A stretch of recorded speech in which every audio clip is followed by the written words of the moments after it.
Sejak daripada George Washington, dia telah dikuasai oleh Yahudi. Dan setiap presiden yang datang selepas George Washington, semuanya dikuasai oleh Yahudi. Ada 2 orang presiden yang menentang Yahudi di Amerika.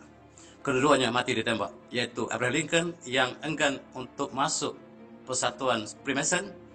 Begitu juga dengan Presiden John F. Kennedy yang enggan tunduk pada Yahudi. Dua-duanya telah ditembak mati. Seluruh presiden Amerika ialah dikuasai oleh Yahudi. Bumi Palestin diambil sebagai bumi Israel. Dan sekarang Palestin telah hilang dalam peta. Yang muncullah Israel. Dan mereka telah lebih ke depan menjadikan Jerusalem sebagai capital of Israel. Dan mereka akan memindahkan pentadbiran apa yang mereka sebut sebagai New World Order daripada New York, dan mereka akan jadikan Jerusalem sebagai pusat bagi mereka. Dalam konteks ini kita lihat Israel tidak mampu untuk berdiri tanpa pertolongan kuasa besar, dan khususnya ketika pemerintahan Trumplah yang menjadi penyokong besar untuk menjadikan Jerusalem sebagai kapital kepada Israel. أعوذ بالله من الشيطان الرجيم. Assalamualaikum warahmatullahi wabarakatuh. Alhamdulillah, alhamdulillah wa bihi nasta'in. Assalatu wassalamu ala asyrafil anbiya'i wal mursalin wa alihi wa sahbihi ajma'in, amma ba'du. Tuan Imam yang semuliakan, Tuan Nazir, Musi, Tuan Bilal, muslim-muslimat yang dirahmati Allah sekalian, alhamdulillah. Dalam kesempatan kuliah maghrib kita pada malam ini, marilah kita kenang sempena dengan bulan Rajab, bulan Isra dan Mi'raj. Dalam tajuk khusus darah dan air mata Palestin, kita lihat perjuangan Palestin yang berlaku sejak 70 tahun yang lepas. Kita mulakan dengan ayat surah Isra. A'udzu billahi minasyaitonir rajim. Subhanallazi asra bihamdi lailan minal masjidil haram ila al-masjidil aqsa alladzi barakna halahu linahu min ayatina innahu as-sami'ul basir. Shadaqal azim. Isra.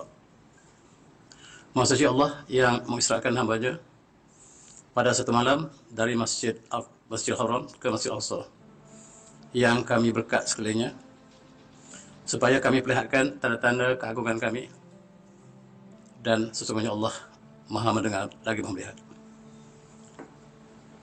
Inilah kita lihat setiap tahun barangkali kita mengenang kedudukan Masjidil Aqsa, tempat Al-Isra bagi Rasulullah SAW, dan mukjizat agung yang berlaku perjalanan Isra satu malam daripada Mekah ke Baitul Maqdis. Dan hari ini kita lihat apakah nasib Masjid Aqsa yang menjadi kiblat pertama umat Islam, dan masjid ini sedang dirudu malam. Malam ini malah kita kenang nasib Masjid Aqsa yang telah terlepas ke tangan Bani Israel ataupun Yahudi sejak 73 tahun yang lepas. Dalam satu hadis Rasulullah bersabda yang diwakilkan oleh muttafaqun alaih, la tusyaddu rihal illa salasatil masajid.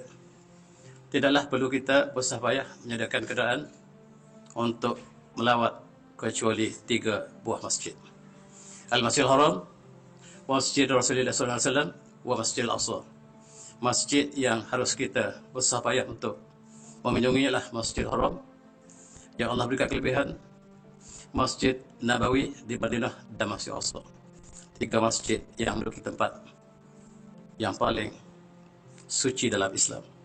Tetapi sayang, hari ini Masjid Aqsa, sebagaimana kita sebut tadi, sedang dirudu malam, yang telah dizalimi oleh Yahudi. Dan bagaimanakah nasib umat Islam yang berada di Jerusalem ataupun di Masjid Aqsa? Mari kita kenal kembali, inilah kompleks Masjid Aqsa. Kompleks Masjid Aqsa ini mempunyai beberapa bangunan yang penting, termasuklah Masjid Al-Qiblah ataupun kita panggil Masjid Aqsa sendiri, Masjid Burak, Quba Safrah, dan tempat-tempat lain yang berada dalam kompleks. Keseluruhannya ini kita panggil kompleks Masjidil Haram, Masjid Aqsa, ataupun Aqsa Syarif, ataupun Haram Syarif, yang merupakan tanah suci, di mana terletak salah satunya lah Masjid Aqsa, tempat Isra bagi Rasulullah SAW. Tapi sayang, kita lihat hari ini, inilah gambarannya. Mereka sedang meruntuh daripada bawah Masjid Aqsa kita, dan mereka ingin membina bangunan lain di tempat yang sama. Mereka mendakwa di sinilah tempat lokasi masjid ataupun yang mereka sebut sebagai Haikal Sulaiman yang dibina oleh Nabi Sulaiman AS. Mereka mendakwa bahawa bangunan inilah diruntuhkan. Runtuhan kali pertama dilakukan oleh Raja Babylon. Runtuhan kedua dilakukan oleh Raja Rom. Dan sejak itu mereka tidak ada lagi bangunan yang mereka dakwa sebagai bangunan yang mereka sebut sebagai Solomon Temple ataupun Data Temple. Apakah dakwaan mereka ini benar, berasas? InsyaAllah kita lihat apakah yang dilihat dari sejarah dan juga oleh pandangan umat Islam. Walau macam mana pun, di atas kepercayaan yang tidak benar ini, mereka sedang meruntuhkan Masjid Al-Aqsa. Itulah Masjid Al-Aqsa yang jodoh malam, dan malam ini kita kenang apakah yang berlaku pada masjid ini. Dan kita lihat apabila mereka telah melakukan penggalian di bawah, 16 meter di bawah, maka struktur Masjid Al-Aqsa telah retak. Retak yang semakin bertambah, ini ialah gambar beberapa tahun lepas, dan semakin lama semakin retak. Harapan mereka ialah apabila masjid ini roboh, segera mereka akan mendirikan apa yang mereka sebut sebagai Solomon Temple atau The Third Temple, ataupun Solomon Temple yang mereka sebutkan.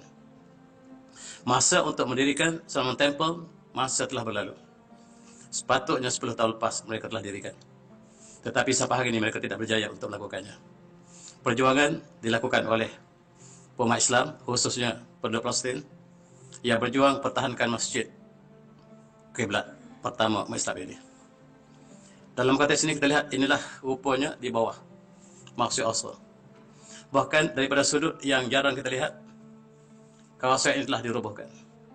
Dan kita dapat lihat bila-bila masa Masjid Al-Aqsa dan kompleks Masjid Al-Aqsa ini bakar runtuh. Dan mereka mengatakan bahawa mereka ingin menggalikan dan untuk menunjukkan bahawa kesan-kesan yang mereka cari ialah David Star. Iaitu mereka mengatakan bahawa itulah asal usul tempat yang mereka katakan dibina oleh Nabi Sulaiman bersama ayahandanya Nabi Daud AS. Nabi Daud AS mereka sebut sebagai King David, dan Nabi Sulaiman AS mereka sebut sebagai King Solomon. Mereka mendakwa di situlah tempatnya. Bahkan dinding di tepi Masjid Al-Aqsa kita, Masjid Al-Aqsa kita yang bersebelah dengan timur, mereka mengatakan di situlah tempat asal binaan Solomon Temple, dan mereka harus bina kembali pada tahun ini. Dan inilah yang sedang menjadi krisis yang sangat tenat di sana. Inilah bentuknya yang mereka katakan bahawa di sinilah Temple Solomon Temple. Bagi kita Islam tidak mungkin Nabi Sulaiman membina temple. Yang dibina oleh Nabi Sulaiman AS ialah Masjid Al-Aqsa. Yang dibina oleh Nabi Sulaiman adalah Masjid Al-Aqsa, bukan temple. Tetapi mereka benar-benar mengatakan inilah tempelnya. Inilah yang disebut sebagai rumah ibadah, ataupun dalam bahasa Arab mereka sebut Haikal Sulaiman. Sebahagian daripada komponen bangunan ini dikatakan pada emas. Dan mereka ingin membina kembali. Selagi bangunan ini tidak dibina, maka disitulah krisis tetap berlaku. Perjuangan antara benar dan palsu terus berlaku. Dan kita lihat bagaimanakah pertolongan negara barat. Amerika British telah memberi sokongan kepada pembentukan negara Israel yang diasaskan di atas bumi Palestin. Mereka mendakwa di situlah bumi asal mereka. Dan dalam konteks yang sama, mereka telah mengisytiharkan Jerusalem sebagai capital of Israel. Bumi Palestin diambil sebagai bumi Israel. Dan sekarang Palestin telah hilang dalam peta. Yang muncullah Israel. Dan mereka telah lebih ke depan menjadikan Jerusalem sebagai capital of Israel. Dan mereka akan memindahkan pentadbiran apa yang mereka sebut sebagai New World Order daripada New York, dan mereka akan jadikan Jerusalem sebagai pusat baru mereka. Dalam konteks ini kita lihat Israel tidak mampu untuk berdiri tanpa pertolongan kuasa besar, dan khususnya ketika pemerintahan Trumplah yang menjadi penyokong besar untuk menjadikan Jerusalem sebagai capital kepada Israel. Dan kita lihat ini adalah embassy Amerika yang telah didirikan di Israel. Dan mereka benar-benar ingin membentuk negara di atas bumi Palestin ini sebagai bumi mereka yang khusus. Dan dengan inilah kita lihat pertempuran yang sentiasa berlaku Dan bulan Januari bermula dengan pembunuhan. Bulan Januari dan bulan Februari yang kita baru masuk tahun 2023 menyaksikan pertumpahan darah di Masjid Al-Aqsa.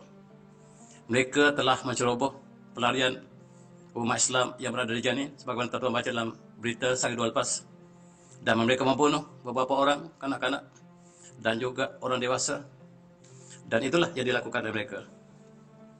Inilah sinagog yang dibina di bawah, tepat di bawah Dome of the Rocks, di bawah Kubah Safrah. Mereka telah membina beberapa tahun lepas sebagai simbol bahawa Jerusalem bakal menjadi pusat pemerintahan Yahudi. Dan mereka mengatakan One World Government yang mereka ingin bentuk dengan Yahudi sebagai pemimpin dunia. China dan juga Rusia harus dihapuskan secepat mungkin. Maka mereka akan muncul sebagai penguasa terbesar dunia.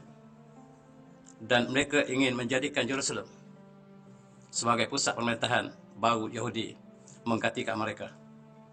Ini kita lihat bagaimanakah sinagog mereka yang pertama dibina tepat di bawah Dome of the Rocks, di bawah Kubah Safrah.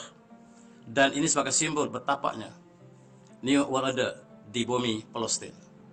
Perjuangan diteruskan di antara benar dan palsu. Mereka menceroboh setiap kali sejak daripada tahun 48. Mereka menceroboh Masjid Al-Aqsa tahun demi tahun.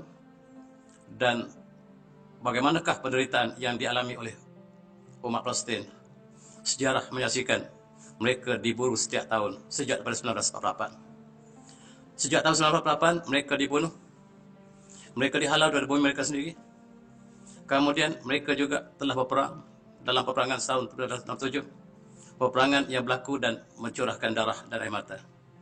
Gambar ini tak gambar tahun 1967 yang mereka telah berjaya menawan Masjid Al-Aqsa. Dan pada hari itu mereka bercadang untuk letupkan Dome of the Rocks ini. Tetapi pemimpin mereka ketika itu bernama Moshe Dayan, yang kemudiannya menjadi Perdana Menteri Israel, mengatakan, kita jangan runtuhkan masjid ini pada hari ini. Jangan kita runtuhkan. Sebab dibimbang sekiranya kita runtuh Masjid Al-Aqsa pada hari ini, umat Islam akan bersatu. Dan kekuatan kita belum dapat diuji lagi. Oleh sebab itu kita tangguh, kita bom satu masa yang akan datang. Dan masjid ini ataupun Dome of the Rock ini masih kekal seperti ini. Dan asalnya mereka ingin merobohnya pada tahun 1967, tetapi takdir ilahi masih berdiri sampai ini. Perjuangan terus diserukan. Pada 26 Januari lepas, mereka melakukan pembunuhan di Janin. Janin ini ialah tempat pelarian umat Palestin yang berlindung ketika kesejukan ini. Dan mereka telah masuk dan membunuh sekurang-kurangnya 9 orang Palestin. Dan itulah yang dilakukan oleh mereka. Pada tahun lepas, tepat pada bulan Mac, ketika kita ingin menyambut hari Ramadan, mereka membunuh umat Islam di Palestin. Mereka menceroboh Masjid Al-Aqsa. Kemudian pada bulan April, mereka lakukan sekali lagi. Kemudian kemuncaknya mereka lakukan pada bulan Mei. Dan bulan Mei ialah mereka merayakan kemenangan mereka. Dan sasaran yang menjadi bangsa mereka ialah umat Islam Palestin. Dan kita harus berhati-hati sebab bulan Mac akan muncul. Sejarah mereka setiap bulan Mac, setiap bulan April, mereka akan melakukan kemungkaran, kezaliman yang dilakukan kepada umat Islam. Dan tahun ini mereka lakukan lebih awal. Ketika bulan Februari, mereka telah mula membunuh. Maksudnya memberi gambaran bahawa bulan Mac, bulan April akan datang barangkali lebih dahsyat. Walhamdulillah. Inilah yang kita gambarkan bagaimanakah kedudukan Masjid Al-Aqsa. Dan mereka telah membunuh satu berita 9 orang dan satu berita lagi 10 orang. Mereka masuki kawasan West Bank. Dan Israel sekarang hanya ada 2 kawasan yang kecil, yaitu di Gaza, yang orang Malaysia sebut Gaza, dan di West Bank. Hanyalah 2 kawasan yang terpisah. Dan sekarang mereka mula masuk dan menceroboh di West Bank. Mereka telah memusnahkan rumah-rumah, meruntuhkan rumah-rumah Palestin, dan mereka membina dengan rumah baru. Itulah yang mereka lakukan sejak awal tahun ini. Dan tahun ini baru masuk bulan Februari, mereka telah melakukan kemusnahan yang sudah banyak. 10 orang atau 9 orang yang telah syahid didaftarkan, disenaraikan dan disebar ke seluruh dunia. Kita lihat, mereka adalah 19 tahun, 26 tahun, 18 tahun, dan mereka adalah anak muda yang berjuang. Mereka berjuang menentang suatu kuasa yang besar dan perjuangan diteruskan. Darah dan air mata digugurkan. Dan itulah perjuangan, dan kita daripada jauh kita sampaikan doa pada mereka. Mudah-mudahan mereka berjuang dan kita tidak pernah pergi sana. Mereka keseorangan berjuang dan perjuangan diteruskan. Dan kita lihat bagaimanakah harapan Israel sangat tinggi kepada Presiden Trump. Dan tiba-tiba Presiden Trump telah kalah. Dan Israel sangat-sangat berduka cita di atas kekalahan Presiden Trump, sebab Presiden Trump sedang merancang untuk menghancurkan Masjid Al-Aqsa. Oleh kerana dia kalah, perancangan ini telah tergedala.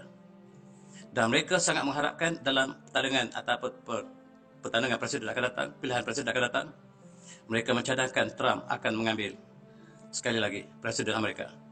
Dan usaha ini adalah untuk menghancurkan Masjid Al-Aqsa. Dan Biden dikatakan presiden yang sedang tidur. Dan tugas yang diberikan kepada Biden ialah untuk menghancurkan Rusia dan China. Dan Biden terkial-kial untuk masuk Ukraine. Dan di Ukraine mereka tidak boleh berjaya. Inilah yang sedang berlaku. Dan mereka sangat mengharapkan Trump akan kembali berkuasa. Dan oleh sebab itu mereka akan menghancurkan seluruh struktur Masjid Al-Aqsa. Itulah perancangan yang dilakukan oleh mereka. Dan mereka membawa nama New World Order. New World Order ialah satu tubuhan yang dikuasai oleh orang Yahudi yang telah menjajah bangsa Amerika. Amerika tidak dapat hidup di Amerika dan mereka dijajah oleh bangsa ini. Kita lihat, inilah presiden yang baru, Perdana Menteri yang kalah. Kemudian pada bulan Januari lepas dia diangkat kembali. Dan sekarang cita-citanya untuk menjadikan Jerusalem dan untuk meruntuhkan Masjid Al-Aqsa sedang dipergiatkan. Langkah pertama yang diumumkan oleh Perdana Menteri ini, Benjamin Netanyahu ini, mengatakan buat pertama kali mereka akan membina White House di Jerusalem. Dan akan disokong oleh Presiden Trump walaupun sudah bekas, sebab Biden tidak memberikan sokongan, kata Netanyahu. Dan dia mengharapkan segera Trump akan kembali berkuasa dan akan menghancurkan Islam. Dan itulah yang mereka sedang rancang. Mereka ingin membina White House di Jerusalem. Model White House yang menjadi simbol Yahudi di Amerika. Amerika tidak pernah diperintah oleh orang Amerika. Sejak daripada George Washington, dia telah dikuasai oleh Yahudi. Dan setiap presiden yang datang selepas George Washington, semuanya dikuasai oleh Yahudi. Ada 2 orang presiden yang menentang Yahudi di Amerika.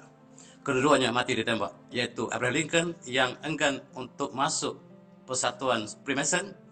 Begitu juga dengan Presiden John F. Kennedy yang enggan tunduk pada Yahudi. Dua-duanya telah ditembak mati. Seluruh presiden Amerika ialah dikuasai oleh Yahudi. Dan sekarang mereka ingin membawa White House yang modern White House ini untuk dibina di Jerusalem sebagai simbol bahawa New Order akan berpindah ke Jerusalem. Inilah perancangan mereka, tuan-tuan. Mereka sedang melobi untuk menaikkan kembali Presiden Trump supaya proses atau projek yang dilakukan oleh beliau pada masa lepas untuk menghancurkan Islam diteruskan. Dan itulah yang mereka lakukan. Ini ialah pejabat mereka sekarang. Pejabat Perdana Menteri mereka di sebuah flat yang tidak begitu hebat. Dan mereka ingin segera membina sebuah bangunan besar setanding dengan mereka. Dan itulah yang sedang mereka rancangkan. Inilah pandangan rumah ataupun kediaman Perdana Menteri mereka. Dan mereka ingin membina tempat yang lebih besar. Mari kita kenang, inilah perjuangan yang sangat-sangat panjang dalam sejarah dunia. Bani Israel datang asalnya daripada Iraq. Nabi Ibrahim AS datang ke Iraq, daripada Iraq menuju ke Palestin. Dan ketika itu orang Palestin telah didiami oleh bangsa Kanaan. Jadi dakwaan yang dikatakan bahawa Palestin ialah bumi asal orang Yahudi terbatal. Sebab Nabi Ibrahim datang, orang Kanaan sudah berada di situ. Abraham went to Palestine. They received him not. Orang Kanaan tidak menerima Nabi Ibrahim. Dan Nabi Ibrahim bersama dengan keluarganya menuju ke Mesir. Kemudian kembali semula ke Palestin. Allah memerintahkan ke Mekah, kembali ke Palestin. Dan ketika Nabi Ibrahim sampai ke Palestin, Palestin telah didiami oleh orang Kanaan. Maksudnya Palestin bukan asal bumi Yahudi.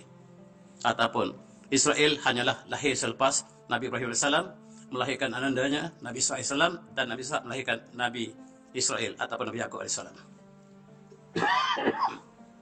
Tuan-tuan, mereka mendakwa bahawa Jerusalem ialah bumi kami, sebab kami tinggal di situ selama 3,000 tahun lepas. Benar. Mereka tinggal 3,000 tahun lepas, benar, selepas Nabi Musa AS. Mereka dihalau sejak daripada mereka berada di bumi Firaun. Mereka cuba berkali-kali untuk masuk ke Palestin. Nabi Musa tidak sempat membawa masuk Bani Israel ke Palestin. Dibawa oleh muridnya, iaitu Yusha bin Nun. Yusha bin Nun membawa orang Yahudi, Bani Israel, kembali ke Palestin. Dan satu masa dulu mereka pernah berada di Palestin. Walau macam mana pun, kita lihat bahawa orang Kanaan mendahului mereka. Kalau mereka mengatakan bahawa Palestin harus diserahkan kepada orang Bani Israel disebabkan mereka pernah berada di situ, maka dakwaan inilah palsu, sebab orang Kanaan mendahului mereka. Tuan-tuan, dalam kuliah bulan lepas kita telah membicarakan bagaimanakah akhirnya bangsa bersatu telah menerima suara Palestin untuk dipertimbangkan membawa Israel ke Mahkamah Dunia. Pada mulanya mereka sangka bahawa Palestin tidak akan menang dalam perundingan ini. Mereka telah melobi, tetapi takdir ilahi yang menyokong Palestin lebih ramai daripada yang menyokong Yahudi. Oleh sebab itu mereka mengatakan bahawa kami tidak menerima keputusan bangsa bersatu. Tengok tuan-tuan Yahudi. Bangsa bersatu ialah badan dunia yang mereka berada dalamnya. Dan apabila keputusan bangsa bersatu tidak berpihak pada mereka, mereka telah membaikot dan mengatakan bahawa kami tidak terikat dengan bangsa bersatu. No international body can decide that the Jewish people sebagai penduduk asal di situ. Dan Israel adalah bumi asal orang Yahudi, sebab mereka pernah tinggal di situ sejak 3,000 tahun lepas. Itu dakwaan yang dilakukan oleh wakil mereka di bangsa bersatu. Ini kita bincangkan dalam kuliah lepas. Tuan-tuan, kali ini buat pertama kali Israel mendapat suara di bangsa bersatu. Dan dalam undian ini Israel akan dibawa ke Mahkamah Dunia. Dan kita percaya bahawa Mahkamah Dunia mereka yang punya, dan walaupun keputusan telah dibuat, barangkali ditentang oleh mereka, mereka ada kuasa veto. Dan alasan mereka ialah tak ada siapa yang boleh menentukan hak orang Yahudi di Palestin, sebab Palestin ialah bumi Yahudi asal lagi. Mereka lupa sejarah yang kita sebutkan tadi, bahawa Palestin didiami oleh bangsa Kanaan, keturunan Nabi Nuh AS lebih awal daripada mereka. Mereka lah keturunan Nabi Ibrahim AS yang datang daripada Iraq ke Palestin kemudian. Dan sejarah ini mereka padamkan. Tuan-tuan yang sahabati, mereka mengatakan di Jerusalem ialah bumi kami. Di situ ada bumi Gunung Zion yang mereka kemudian menubuhkan Zionis berdasarkan kepada gunung tersebut. Mereka mengatakan di situlah adanya gunung Mount Ophir, dan di situlah asal usul kami. Mereka lupa mereka daripada Mesir yang diselamatkan oleh Nabi Musa AS dibawa kembali ke Palestin.